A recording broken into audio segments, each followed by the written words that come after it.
Okay, here we go. Little review of finding a 2 by 2 inverse. First you find your determinant. Then you do 1 over your determinant, switch the one diagonal, and make the other diagonal negative. And we are now going to combine Gaussian-Jordan elimination and square matrices as a new method for finding inverses. So what we do is we set up our original matrix, 2, 5, 1, and 3, with an identity matrix and sort of make a big augmented matrix. But instead of the solution on one side, the identity matrix is on one side, and your original matrix is on the other side. And what our goal is to switch the identity matrix over to this side, like Gaussian-Jordan elimination. So we could be like, first I want to get this to be a 0. So I could take row 1 and minus 2 row 2's. I get that to a 0, but that also changes what's on the right-hand side. Next, I want this to be a positive 1. So I'll take row 2 and multiply it by a negative 1.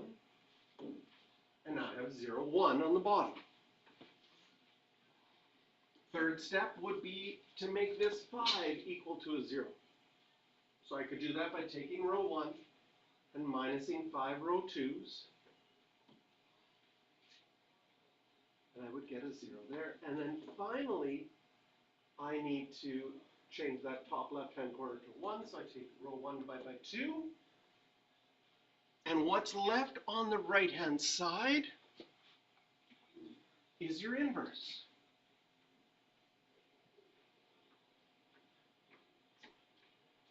Perfect. Thanks, Brooke. I got it. And thanks, Tanya. Excellent. Excellent.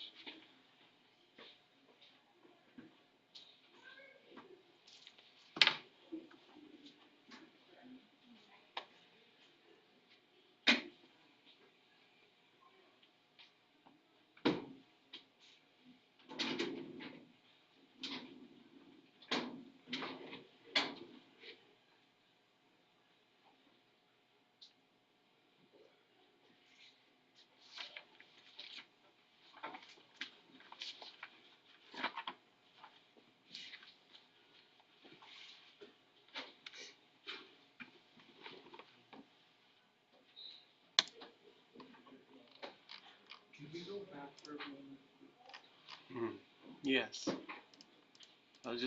Usually inverses have lots of fractions. So I was just double checking that my first example was a 3 by 3, if it had fractions or not. And it doesn't.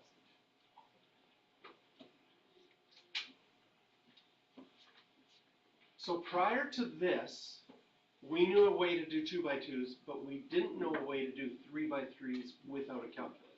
And the actual formula for 3 by 3's, if you look it up, is not fun. However, this method is doable for a 3 by 3. But like I said, depending on what your determinant is, often inverses have fractions. So what I've got for you is I've got a 3 by 3 one to do next that I'm going to get you to try. And I designed it so its determinant was 1, so that its inverse, or it determines 1 or negative 1, I can't remember. But at least the inverse all has whole numbers. So once you're ready, you can set it up and start. Can I switch the slide? Kevin, good? Any questions? Okay. So here's our next one.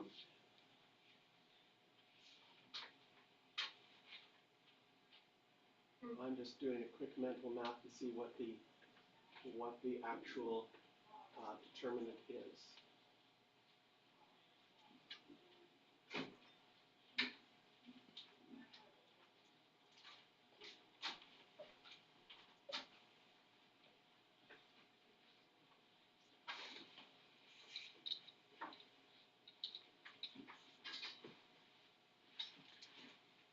Here's one.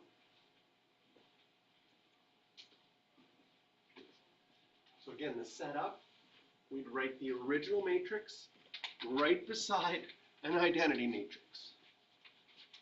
And now use Gaussian Jordan elimination to get the one on the left to an identity matrix, and whatever you're left with on the right should be the inverse. And you can double check it by typing this into your calculator and getting the inverse on your calculator. So it practices your calculator skills as well.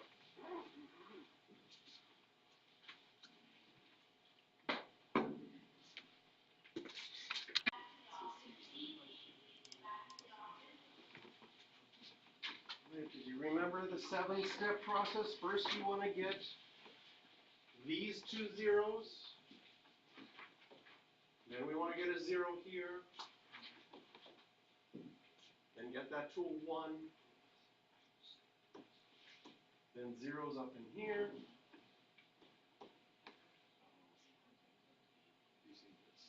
And it actually worked out really nice because when I got a zeros up in there, then this stayed a 0, and so you just divide both of them by 1, and there's our inverse. And if you would have checked it on your calculator, you'd got exact same thing. So that's kind of cool that we can find an inverse for a 3 by 3. But unfortunately, most random 3 by 3s don't have a determinant of 1. They have a determinant of 5 or 15 or some other number, and then you will get fractions.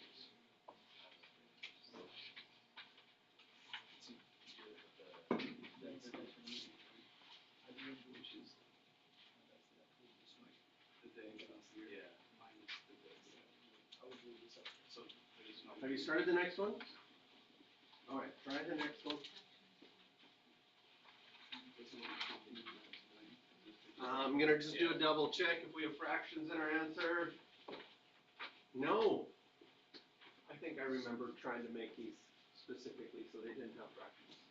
Right. Keep the frustration level low. Maybe switch.